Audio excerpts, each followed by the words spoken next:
For social and religious conservatives, the election was devastating. What we're seeing in our projections, it's over. The white establishment is now the minority.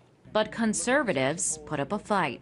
We've seen probably the most infusion of religious issues and doctrine into an election cycle probably since the late 1980s. During the primaries, Rick Santorum rose as a frontrunner, providing the social conservative platform many Republicans yearned for. I don't believe in an America where the separation of church and state is absolute. He wasn't alone. The race to be the next Republican nominee sometimes seemed like a race to prove who is more religious. I have a sense of assurance about the direction I think that God is speaking into my heart that I should go. When I finally realized that it was God saying that this is what I needed to do, I was like Moses. You got the wrong man, Lord. Are you sure? Now, you're not supposed to doubt God. But this was more than rhetoric. Their agendas were influenced by religious doctrine.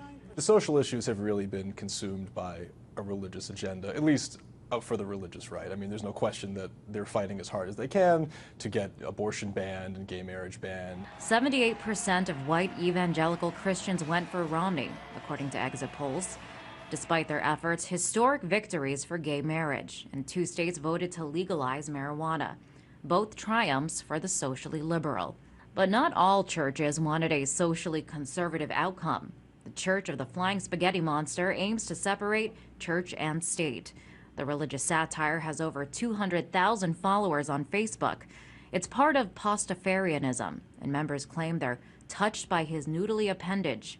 Of course, it's all meant to make a statement. There's equal evidence for the Flying Spaghetti Monster as there is for God or Santa Claus. In fact, an unprecedented number of Americans don't identify with a religion.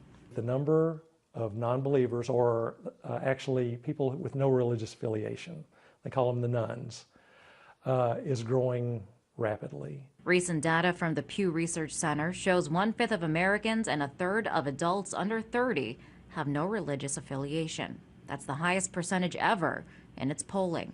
We have a problem with people trying to use their religious doctrine to dictate national policy.